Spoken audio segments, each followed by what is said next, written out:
උදේ 10ටත් කලින් ප්‍රසිද්ධ පෞද්ගලික රෝහලක් ඉදිරිපිට කළු පැහැති සුකොප්පුවකගේ මෝටර් රථයක් නතර වුණා. රථයේ දොර ඇරෙද්දී සුදු පාට මිල අධික ඇඳුමක් ඇඳගෙන අඳුරු අවකණ්ණාඩියක් දාගෙන තරුණියක් බැස්සා. ඒ තමයි වික්‍රමසිංහ සමූහ ව්‍යාපාරයේ එකම උරුමකාරිය අමායා වික්‍රමසිංහ.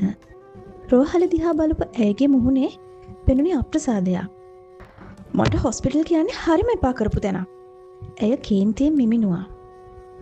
මිස් සර් කිව්වා අද චෙකප් එක මග අරින්න එපා කියලා. පිටිපස්සෙන් ආපු ඇයගේ පුද්ගලික සහායිකාව හෙමින් කිව්වා. තාත්තට වුණා මාව පොඩ්ඩක්වත් විශ්වාස නැහැ. පොඩි හිසරදයක් આવුත් කෙලිම හොස්පිටල් එවනවා. අමායා කෝපෙන් සුසුමක් හෙළුවා. එහෙම කියලා අය වේගෙන් ඇතුළට ගියා. රෝහල ඇතුළේ හැමෝම ඇය දිහා බැලුවේ පුදුමයෙන්. මිල අධික සුවඳ විලවුන් සුවඳ, උසාඩි සපත්තු, අහංකාර බැල්ම මේ හැමදේම අයගේ ධනවත්කම ගැන කියා දෙනවා. මගේ අපොයින්ට්මන්ට් එක තියෙන්නේ 10ට. රිසෙප්ෂන් එක ළඟට ගිය අමායා කිව්වා. රිසෙප්ෂනිස්ට් සිනාවක් එක්ක පරිගණකය බැලුවා. ඔව් මිස්, තව විනාඩි 10ක් ඉන්න වෙනවා. මොකක්ද?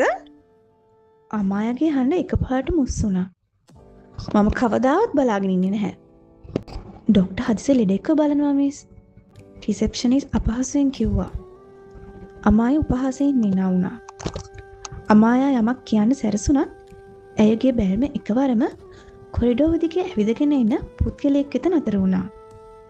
ඒ සුදු කබායක් හැඳගත් මුහුණේ කිසිම හැඟීමක් නැති උස හැඩිදෙරි බෙඩුමක් තිබුණු වෛද්‍යවරියෙක් වෙතට.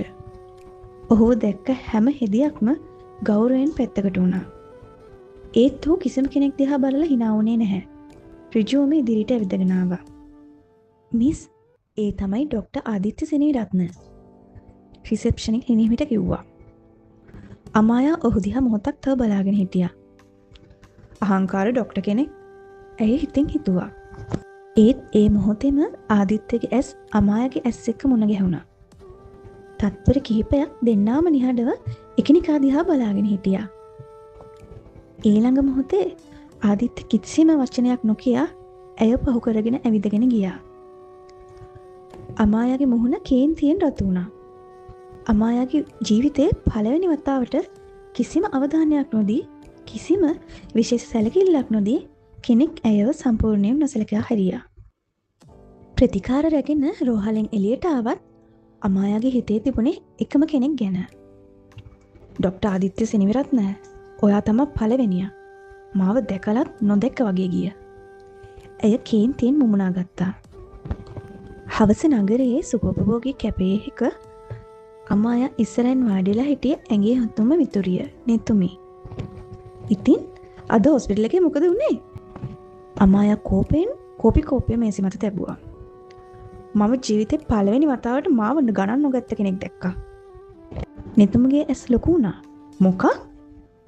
අමායා සිද්ධ වුණු හැමදේම මුලින් ඉඳන් අගට කියලා ඉවර කළා. නෙතුමිට හිනාව නවත්ත ගන්න බැරි වුණා. අමායා, ඔයාට කේන්ති ගියේ එයා ඔයාට කැමති නැති නිසාද? පිස්සුද? අමායා ඇස් රවල බැලුවා. මට ඕනේ එයා එහෙම හැසුනේ කියලා දැනගන්න. කිසිම පිරිමේක් මාව එහෙම මග ඇරලා නැහැ. එහෙනම් මම හොයලා කියන්නම්. නෙත්මි කිව්වා. පහුවෙනි දවසේ උදේ නෙතුමි අමායාට දුරකථනයෙන් කතා කළා. අමායා, මම ඩොක්ටර් ආදිත්‍ය ගැන ගොඩක් දේවල් හොයාගත්තා. ඉක්මනට කියන්න. අමායා සෝපාවෙන් නැගිට්ටා. එයා මේ රටේ දක්ෂම හෘද ශල්‍ය වෛද්‍යවරයෙක්. සල්ලි තියෙන ලෙඩුන්ට විතරක් නෙමෙයි දුප්පත් මිනිසුන්ට එකම විදිහට සලකනවා. අමායා නිහඬව අහගෙන හිටියා. තව එකක්. මොකක්ද? එයා කාගේවත් බලපෑම් වලට යටත් වෙන්නේ නැහැ. එයාගේ නීති මොනම හේතුවකටවත් වෙනස් කරන්නේ නැහැ. අමායාගේ තොල්වල පුංචි හිනාවක් ඇඳුණා.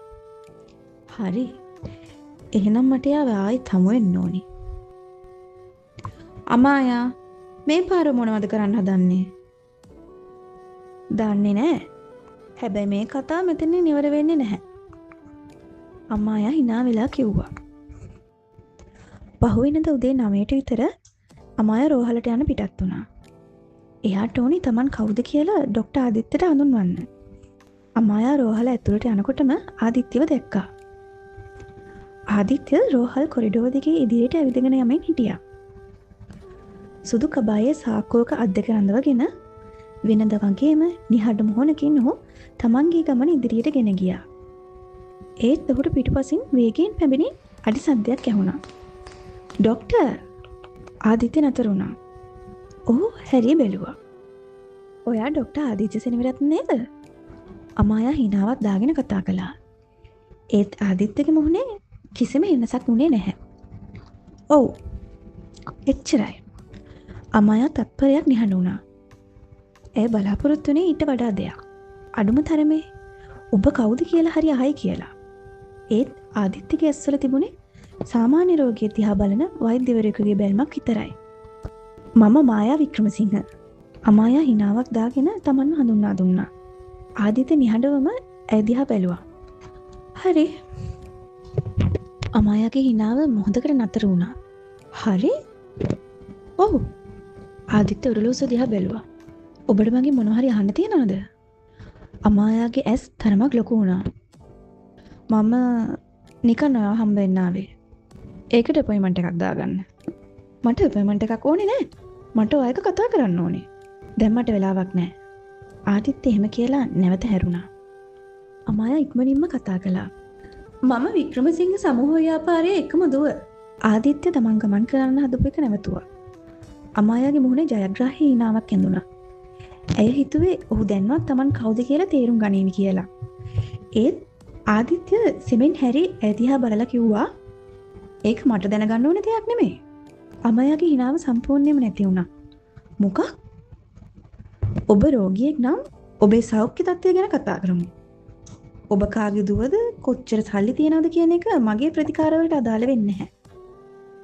අමායාට එකපාරටම කියන්න දෙයක් නැති වුණා. ඇය මීට කලින් කවදාවත් මේ විදිහේ වචන අහලා තිබුණේ නැහැ. ආදිත්‍ය නැවතත් ඉදිරියට යන්න හැරුණා. ඒත් අමායා නැවතත් කතා කළා. "ඔයාට මා මතකද? මීට දවස් දෙකකට කලින්..." අමායා කිලිවර කරන්නත් කලින් ආදිත්‍ය උත්තර දුන්නා. "ඔව්." අමායා පුදුමයෙන් ඔහු දිහා බැලුවා. "ඔයාට මා මතකයි.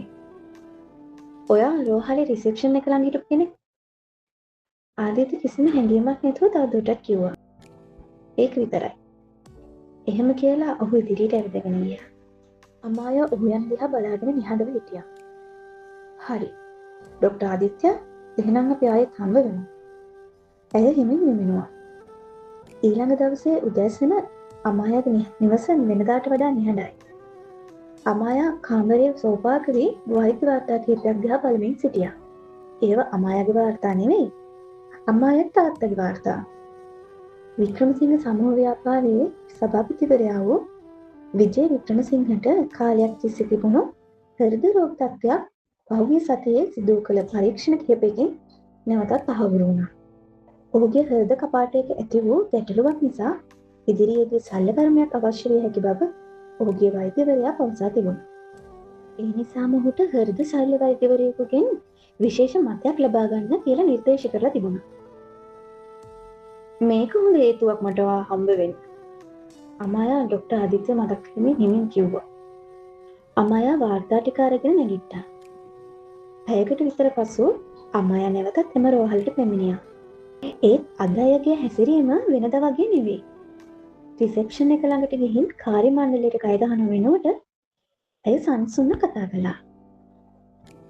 "මට ඩොක්ටර් ආදිත්‍ය සේනවිරත්නව හම්බ වෙන්න ඕනේ." රිසෙප්ෂනිස්ට් පරිගණකය දිහා බැලුවා. "මිස් අපොයින්ට්මන්ට් එකක් තියෙනවද?" අමායා මොහොතක් නිහඬව සිටියා. "නැහැ. මගේ තාත්තාගේ මෙඩිකල් රිපෝට් ටිකක් තියෙනවා. ඒවා ගැන සර්ජිකල් ඔප්ෂන් එකක් ගන්න ඕනේ." රිසෙප්ෂනිස්ට් අමායා දිහා බැලුවේ පෙර දවසේ සිද්ධිය මතක් වෙලා වගේ. "ඩොක්ටර් මේ වෙලාවේ ක්ලිනික් එකේ අපොයින්ට්මන්ට් එකක් නැතුව..." "මට තේරෙනවා." අමායා ඇයගේ වචන නවත්තලා මුඩු අදින් කිව්වා. "පුළුවන් නම් වෙලාවක් හදලා දෙන්න." රිසෙප්ෂනිස්ට් පුදුමයෙන් ඇය දිහා බැලුවා. "කලින් මම කවදාවත් බලාගෙන ඉන්නේ නැහැ" කියපු කාන්තාව අද මෙහෙම සංසුන්ව කතා කරන එක ඇයටත් අමුතුයි. ටික වෙලාවකට පසු අමායා රෝහලේ ක්ලිනික් කොරිඩෝරයක වාඩි වී සිටියා. ඇයගේ දුරකථනය කිහිප වතාවක්ම නාද වුණා. ඇය ඒක දිහා නොබලා පැත්තකින් තැබුවා. ඒ අතරතුර කොරිඩෝවේ අනිත් පැත්තෙන් හදිස් කලබලයක් ඇසුණා. ඩොක්ටර්, මෙයාට ආයෙත් හුස්ම ගන්න අමාරුයි.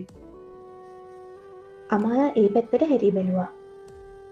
වයසක මිනිසෙක් පුටුවක වාඩි වී සිටියා.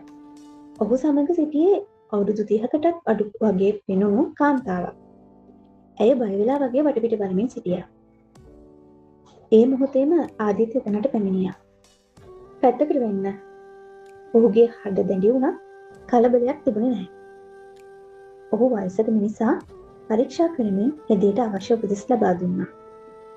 ඒ අතර වයසක මිනිසාගේ දුව අඬමින් කිව්වා, ඩොක්ටර්, අපිට ලොකු මුදලක් ගෙවන්න බෑ. අනේ ආව බේරගන්න. අමායාගේ වචන ඇහුණා. ආදිත්‍ය මොහොතකට එම දුව දිහා බැලුවා. මුදල් ගෙන දෙන්න හිතන්න එපා. මුලින්ම ඔහු ස්ථාවර කරගමු. ඒත් ඩොක්ටර්, මම කිව්වනේ. ආදිත්‍යගේ හට තරමක් මුදු වුණා. රෝගියා ඉස්සරහා මුදල් ගැන කතා කරන්න එපා. අමායා නිහඬව ඒ දිහා බලාගෙන හිටියා. ඇය දුටුවේ වෙනස්ම ආදිත්‍ය කෙනෙක්. තමන් එක කතා කරන විට සීකල කිසිම විශේෂ සැලකිල්ලක් නොදෙන ඒ රෝගියෙක් ඉදිරියේ ඉතාමත් වගකීමෙන් කටයුතු කරන වෛද්‍යවරයෙක්. ටික වෙලාවකට පසු රෝගියා ඇතුළට ඇගෙන ගියා.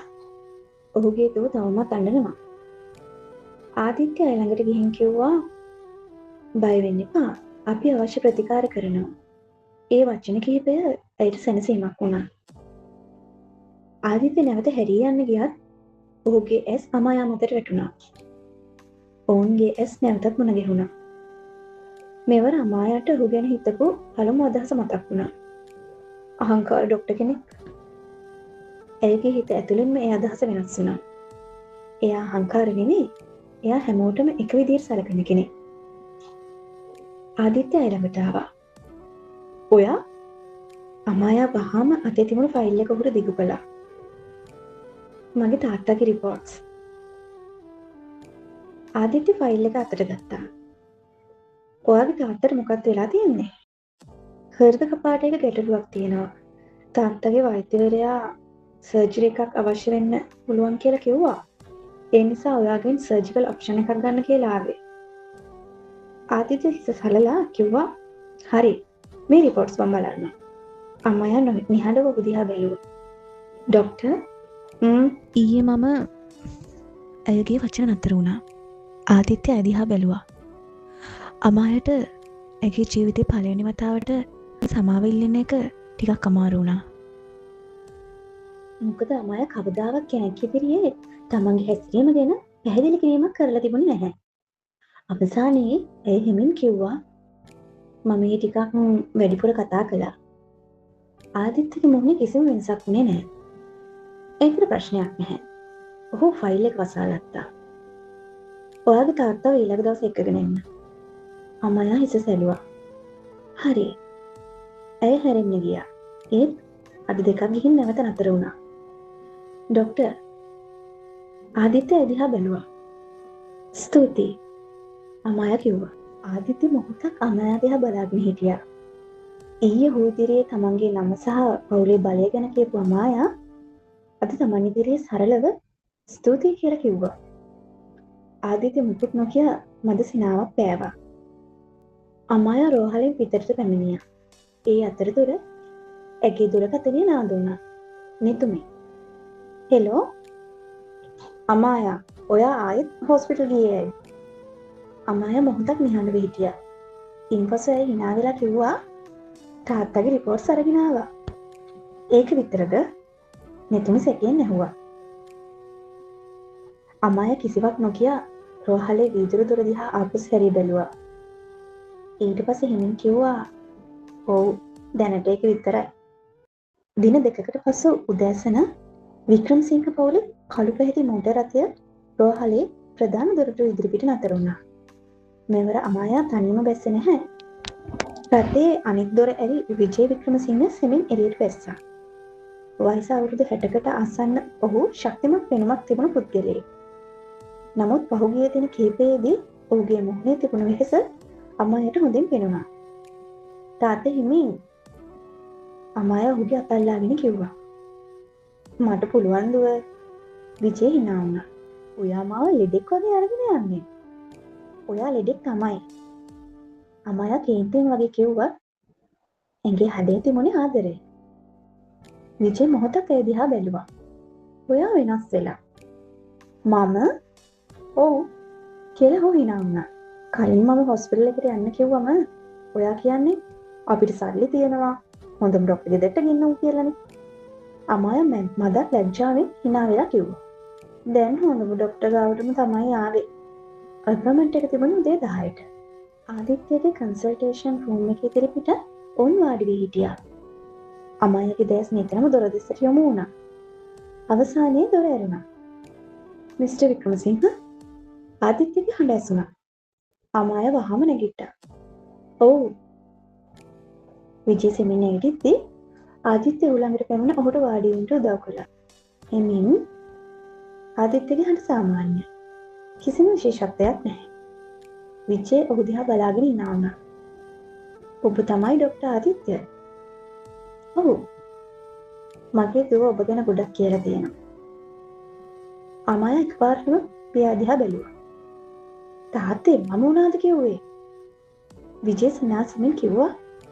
එයා කිව්වේ ඔබ හොඳ වෛද්‍යවරයෙක් කියලා. අමායා කිසිවක් නොකිය අහක බැලුවා. ආදිත්‍යට ඉතාමත් සුළු හිනාවක් ගියා. එහෙනම් අපි රිපෝට්ස් බලමු. ආදිත්‍ය ෆයිල් එක විවෘත කොට පරීක්ෂණ වාර්තා එකින් එක බලමින් ඔහු විජේගෙන් ප්‍රශ්න කළා. පපුවේ වේදනාව තියෙනවද? සමහර වෙලාවට. ඇවිදිනකොට වැඩි වෙනවද? ඔව් පඩිපෙළ නගනකොට ටිකක්. හුස්ම ගැනීම අවස්ථාව කලින්ට වඩා දැන් තියෙනවා.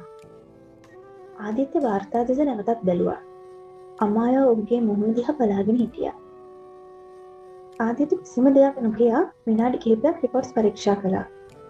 එයින්පසු ඔහු විජේ දෙස බැලුවා. ඔබගේ හෘද කපාටේ ගැටලුවක් තියෙනවා. දැනට තත්ත්වය ඉතාම සදිසි මට්ටමක නැහැ. නමුත් මේක නොසලකා හරින්නත් බෑ. අමායාගේ මුහුණේ කනස්සල්ලක් පෙරුණා.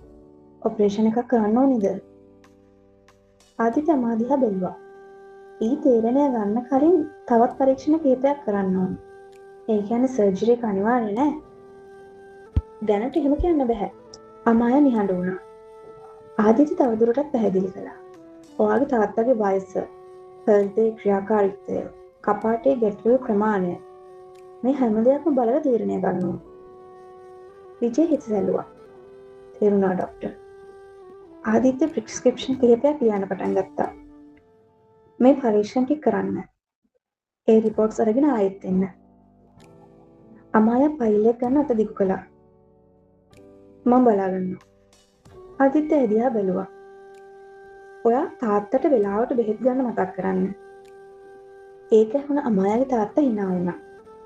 ડોක්ටර්, මෙයා මට දවසට 10 පාරක් විතර කතා කරන බෙහෙත් ගත්තද අහන්නේ. අමායා ලැජ්ජාවෙන් වගේ පියා දිහා බැලුවා. ආදිත්‍යගේ මුහුණේ පුංචි හිනාවක් ඇඳුණා. ඒ හිනාව දැකම අමායා මොහොතකට නිහඬ වුණා. ඊට පස්සේ අමායා නැවතත් කතා කළා. ડોක්ටර්, මගේ තාත්තට මොනවා හරි අවදානමක් තියෙනවද? ඒ ප්‍රශ්නය අහද්දී ඇඟේ හට සම්පූර්ණයෙන්ම වෙනස්. අහංකාරකමක් නැහැ. බලපෑමක් කරන්න උත්සාහයක් නැහැ. තිබුණි බයක් විතරයි. ඒ වෙනස ආදිත්‍ය අඳුනගත්තා. දැනට ඔයා බය වෙන්න ඕනේ නැහැ. අපි අවශ්‍ය පරීක්ෂණ කරලා තත්ත්වය හරියටම තේරුම් ගමු. අමායා හිස සැලුවා. ඊට පස්සේ හිමෙන් කිව්වා, ස්තුතියි ડોක්ටර්. ආදිත්‍ය හැදියා බැලුවා. ඒකට ස්තුති කරන්න ඕනේ නැහැ. ඒක මගේ රාජකාරිය. අමායාට ඒ වචන ඇතුලේ තිබුණු සරල බව තේරුණා. රෝහලින් පිටට එන අතරතුර විජය අමායා දිහා බැලුවා. ડોක්ටර් ගෙන ඔයාට මොකද හිතෙන්නේ?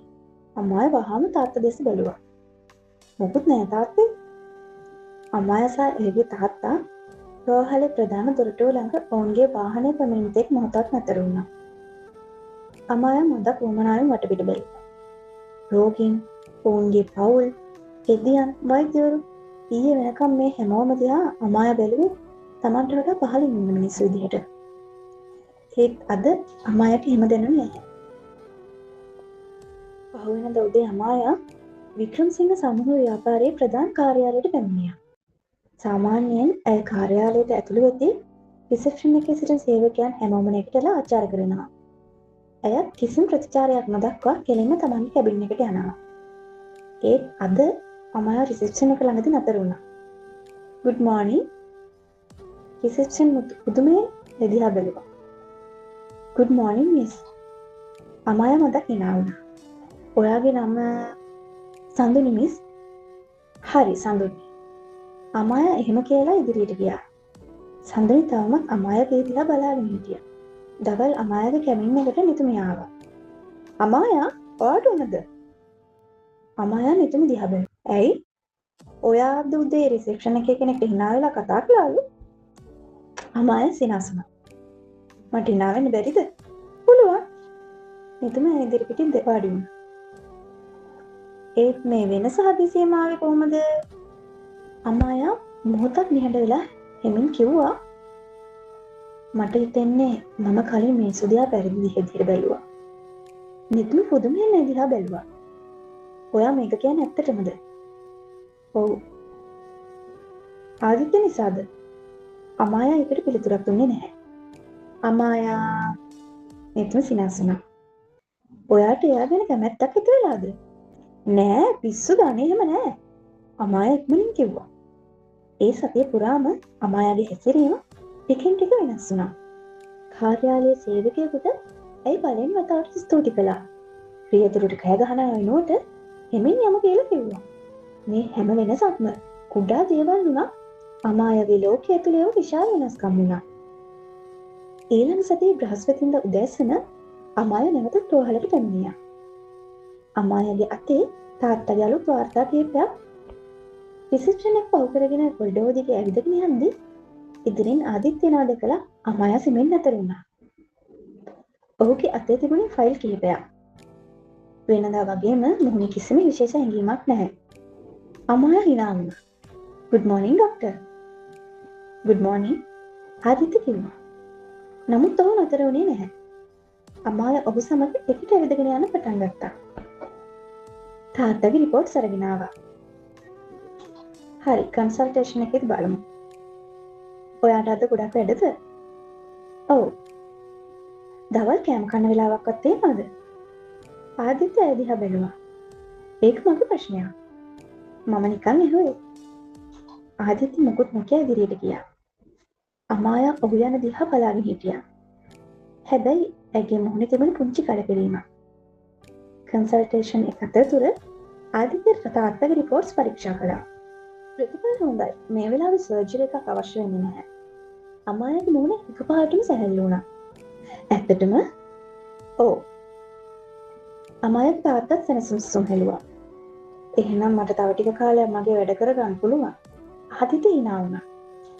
"පුළුවන්. හැබැයි ඔබට දීලා තියෙන උපදෙස් අනිවාර්යයෙන්ම පිළිපදින්න." "හරි ડોක්ටර්." අමායා එළියට යන්න හැරිලත් මොහොතක් නතර වුණා. "ඔයාට කොෆි එකක් අරන් එන්නද?" "නෑ ස්තුතියි. මම නිකන්..." අමායා ආදිත්‍ය පළමු වතාවට ඇගේ නම කතා කළා. "ඔව්." "ඔයාගේ තාත්තගේ ප්‍රතිකාර ගැන අපි වෛද්‍යවරයෙක් සහ රෝගියෙක් විදිහට කතා කරමු. මම කියන්න හදන දේ තේරුණානේ?"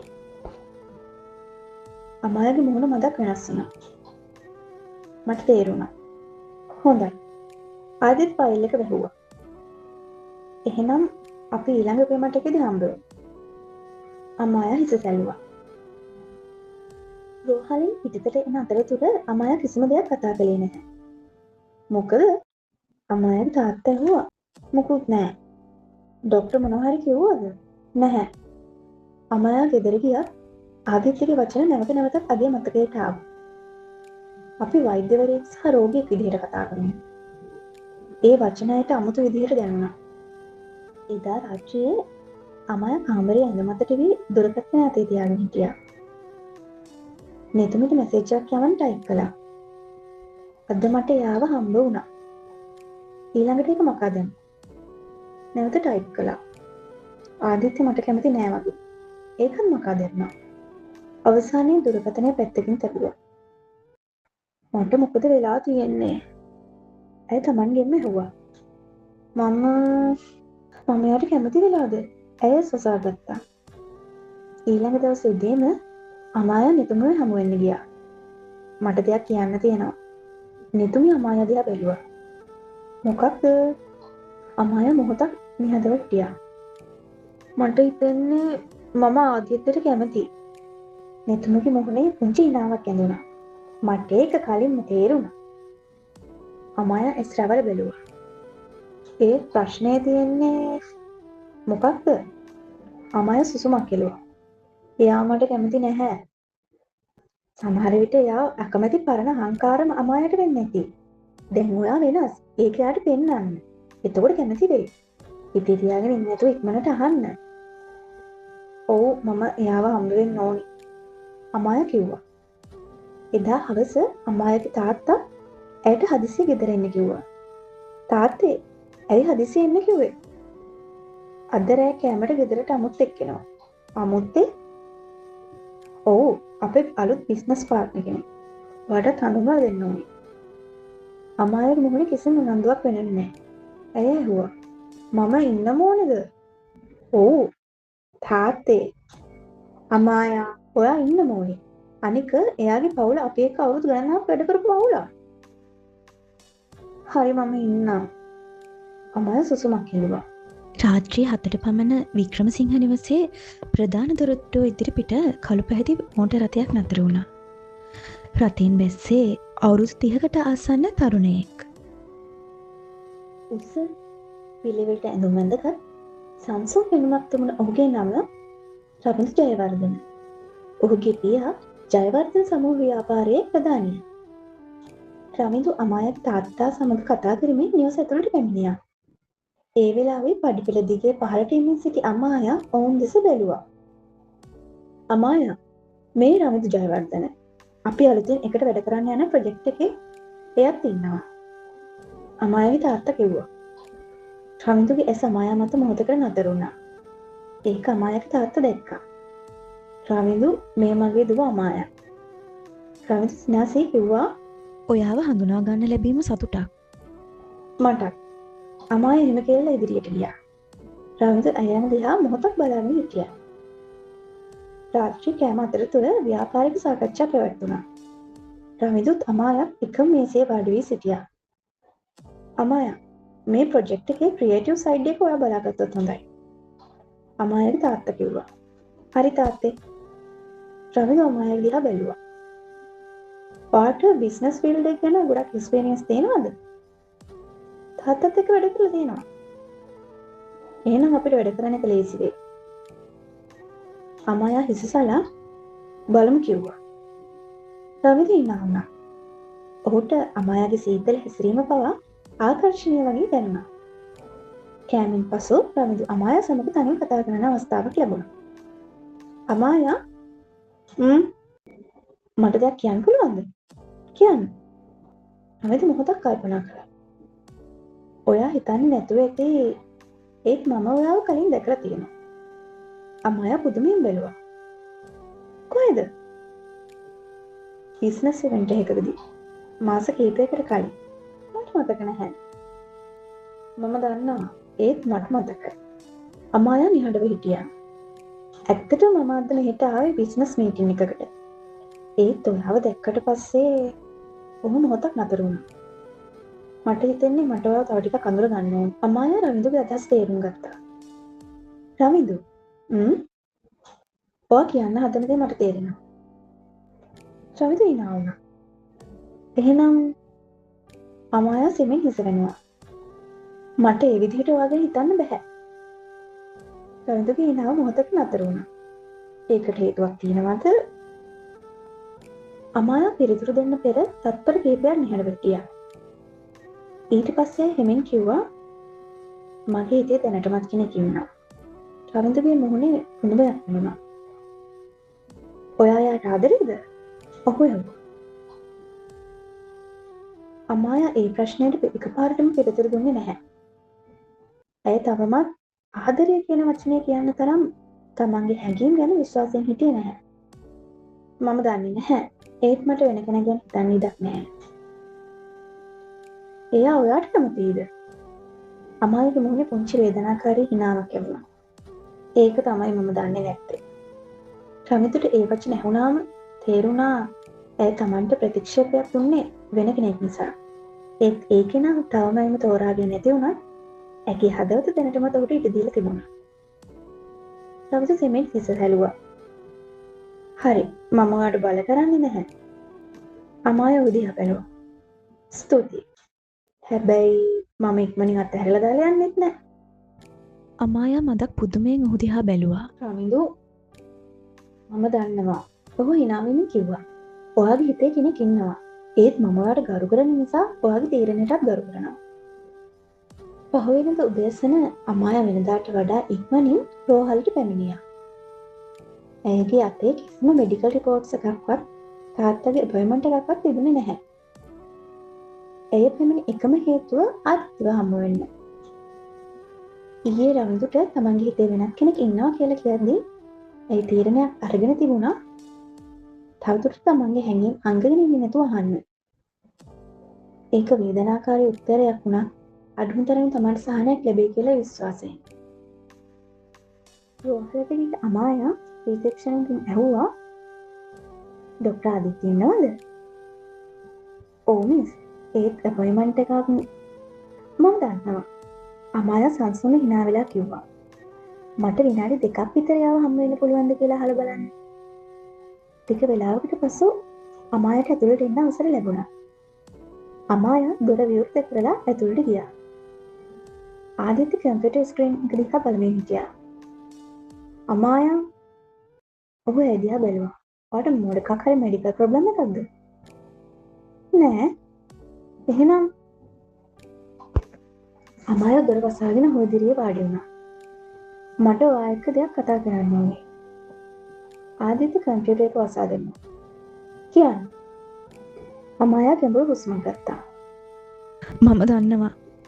ඔයා මම මේ දේ කියන්නේ කලින්ම මම මේක කියන්න එපා කියලා හිතන්නේ නැති. ආදිත්‍ය නිහඬව ඒ දිහා බලාගෙන හිටියා. ඒත් මට තවදුරටත් ඒක හංගගෙන ඉන්න බෑ. ඇඟි කන තරමක් වේවුලුවා. මම ඔයාට කැමතියි ආදිත්‍ය. කැබින් එක තුල නිහඬතාවක් පැතිරුණා. අමායා ඔහුගේ ඇස් දිහා බලාගෙන හිටියා. මම මුලින් හිතුවේ ඔයා ගැන මට තිබුණේ කුතුහලයක් කියලා. ඊට පස්සේ මම ඔයාට කරු කරන්න පටන් ගත්තා. එය මදක් සිනාසුණා. ඊට පස්සේ ඔයාව දකින්න එක මට සතුටක් වෙන්න පටන් ගත්තා. ඒ නිසා මම හිතුවා මේක ඔයාට කියන්න ඕනි කියලා. අමායා අවසානයේ සිමෙන් කිව්වා. මම ඔයාට ආදරය කරන්න පටන් අරගෙන. ආදිත්‍යගේ මුහුණේ කිසිම වෙනසක් වුණේ නැහැ. ඔහු තත්පර කිහිපයක් නිහඬව සිටියා. ඊට පස්සේ සංසුන්ව කිව්වා අමායා මට සමාව වෙන්න. මට ඔයා ගැන මේ විදිහට හිතන්න බෑ. අමායා කිසිවක් නොකිය ඔහු දිහා බලාගෙන හිටියා.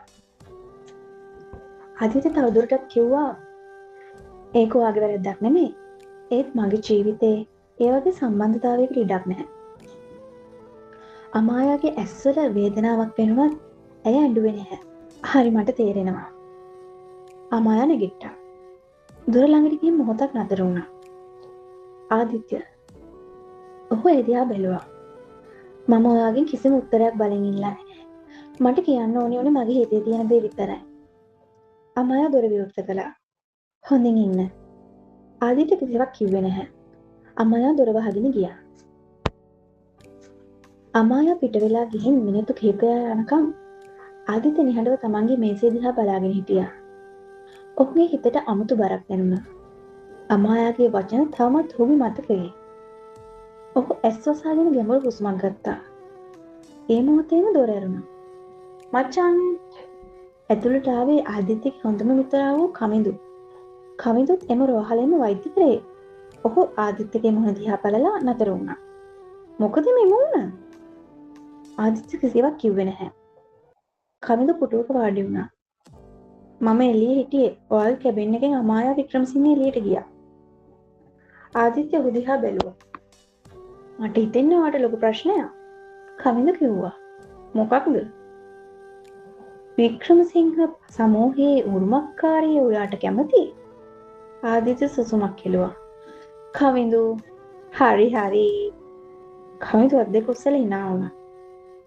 ඒත් මට එක දෙයක් කියන්න. ඔහු මොහොතක් ආදිත්‍ය දිහා බලාගෙන හිටියා. ඔය තාමත් එයා ගැනද හිතන්නේ? ආදිත්‍යගේ මුහුණේ තිබුණු පුංචි hinaවක් නැති වුණා. ඔහුගේ ඇස් පහළට යොමු වුණා. තත්පර කිහිපයක් ගත වෙනකම් ඔහු කිසිවක් කිව්වේ නැහැ. ඊට පස්සේ ඔහු තමන්ගේ පසුම්බිය සෙමෙන් එළියට ගත්තා. එහි තිබුණු පැරණි ඡායාරූපයක් ඔහු ඉදිරියට ගත්තා. ඡායාරූපය දිහා බලාගෙන ඔහු සෙමින් කිව්වා, "ඔව්, මගේ ලෝකේ උනේ එයා. අද මම මෙතන ඉන්නේ එයා නිසා." කවිඳගේ මුහුණේ තිබුණු විහිළුකාර හැඟීම සම්පූර්ණයෙන්ම නැති වුණා. ඔහු ආදිත්‍ය දිහා බැලුවා. "උඹට තාමත් ඒ දේ අමතක කරන්න බැරිද?" ආදිත්‍ය ඡායාරූපය නැවත පසුම්බියට දමා ගත්තා. "අමතක කරන්න ඕනේ නැහැ." කවිඳ නිහඬව සිටියා. ආදිත්‍ය නැවතත් තමන්ගේ කම්පියුටර් එක විවෘත කළා. "ඒ මතකය නිසා තමයි අද මම මෙතන ඉන්නේ." ආදිත්‍ය සංසුන් ලෙස කිව්වා. "ඒ නිසා වෙන කෙනෙකුට මගේ ජීවිතේට එන්න ඉඩ දෙන්න මට බෑ." කවිඳ ඔහු දිහා බලාගෙන හිටියා. ඊට පස්සේ ඔහු කිව්වා, "ඒත් ආදිත්‍ය, සමහර වෙලාවට අතීතයට ගරු කරන එකයි ඒ අතීතයේ ජීවත් වෙන එකයි දෙකක්." ආදිත්‍ය කිසිවක් කිව්වේ නැහැ. කවිඳ නැගිටලා දොර ළඟට ගියා. "හිතලා බලපන්." දොර වැසුණා. ආදිත්‍ය තනි වුණා. ඔහු නැවතත් පසුම්බිය අතට ගත්තා. ඡායාරූපය එළියට ගත්තා. ඒ ඡායාරූපයේ සිටි තරුණියගේ සිනහව දිහා බලාගෙන ඔහු නිහඬව හිටියා. "ඉතින් ඔයාලා මොකද හිතන්නේ? ඡායාරූපයේ සිටි තරුණිය කවුද? ආදිත්‍ය අමායට කැමති වෙයිද? එහෙමත් නැත්නම් ඔවුන්ගේ කතාවට තව කවුරු හරි එකතු වෙයිද? මේ හැමදේම දැනගන්න මීළඟ කොටසින් හමු වෙමු. එතකන් ඔයාලා හැමෝම පරිස්සමෙන්